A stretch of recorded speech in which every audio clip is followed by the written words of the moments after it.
was always optimism. We lived through a hard time, very hard time, when we met. And despite it all, he always had hope. He always believed in people. He always looked in the best of people, like I know, never once I heard the word say about anyone. And anyone who asked how are you, he was always like living a dream. He barely walked. His pain was excruciating. And he was still trying to help. Even when we went to Florida last time, he couldn't. He barely walked. And he still was a gentleman. He was still trying to lift his walker. Every time I needed help, I mean, with his oxygen, and tried to help me. And this was his life, to me, but to everyone. Anybody who needed shelter, like we have some friend, or his business, not even partner, he didn't have a place to live. His wife kicked him out of a house and let all come on, stay with me, and so he stayed.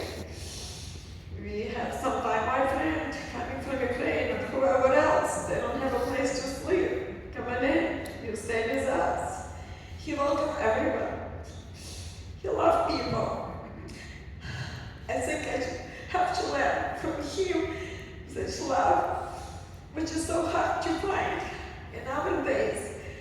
Such optimism, such never complaining, and always like Scott mentioned, always hoping, always looking for something bigger, for something. Sometimes I think we can have that. Yes, when we met, we really didn't have much. He has this old, which was this BMW, and it didn't have, of course, AC. We have to park on a curb under our house because the car wouldn't start, and I didn't have AC, so I had to drive to work, kind of like all my pants were wet by the time I come to work at 110, being from Europe and from colder climate, to me it was like a shock. And it was a tough time. Like we didn't have money to pay for a house payment. Sometimes we didn't have, of course, even clothes. But he never complained again, and he always believed we will overcome it. He was a achiever. He was overcomer, no matter what comes through his life.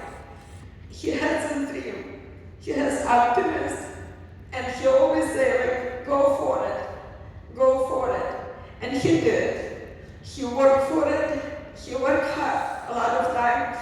But I remember back it was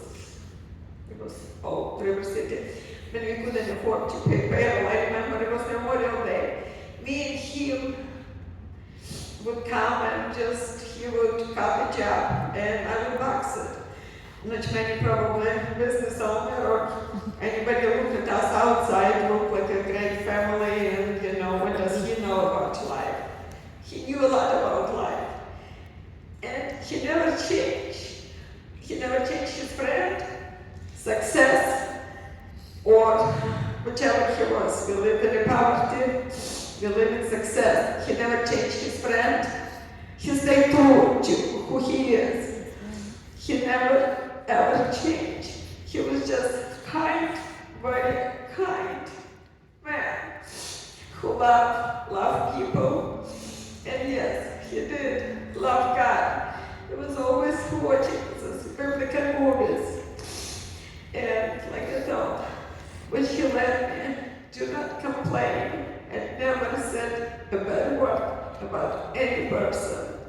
Just always was trying to for the best in every person.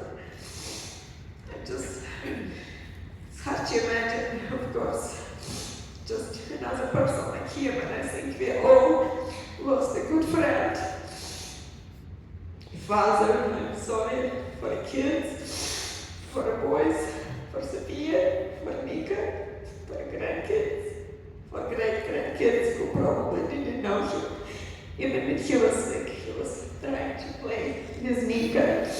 And even after his stroke, he couldn't walk, but he was trying to help. And again, through so many, he overcome so much in his life, in the business, and in his personal health. He was dismissed to hospice. They told him he will die.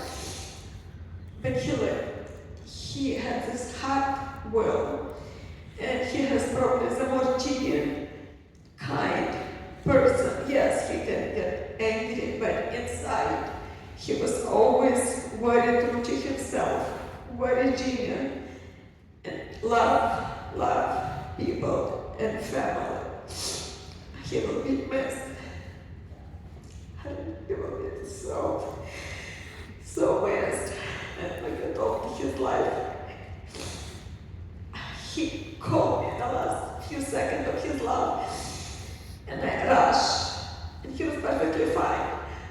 He ended his life on my hand. He had enough strength to call my name. And I'm glad I couldn't save you. Sorry. It's just time. So 2-hour meeting can happen. I know you will wait for me. Thank you all for coming.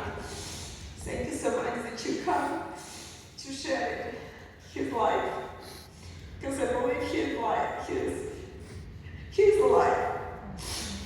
It's just so hard that you cannot talk to him because we spent, like I told you, he had a lot of problems. So me and him was just like 24/7, basically.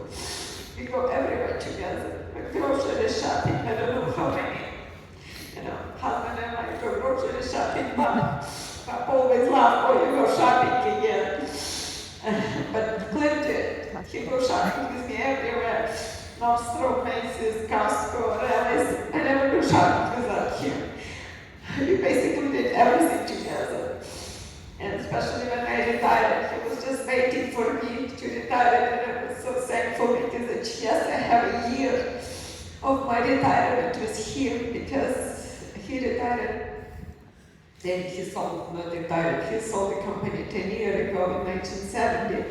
And so I was working and he was always waiting home for me and making dinner for me. He was a great cook, always cooked for me. And probably missed that. I don't even remember how to cook anymore because he was, he likes to entertain and he loves to cook. And I'm just so happy and blessed for opportunity to spend from July of 2021, my career when we sold the company. We were basically inseparable, and so I'm happy for God allowing me to spend all this time with him and with this in mind. I see him in heaven.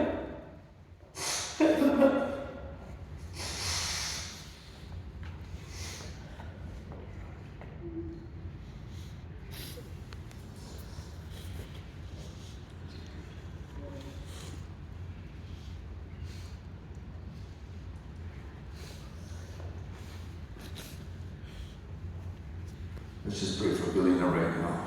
We just lift her up to you. We just thank you right now for her strength. We thank you, Lord. You just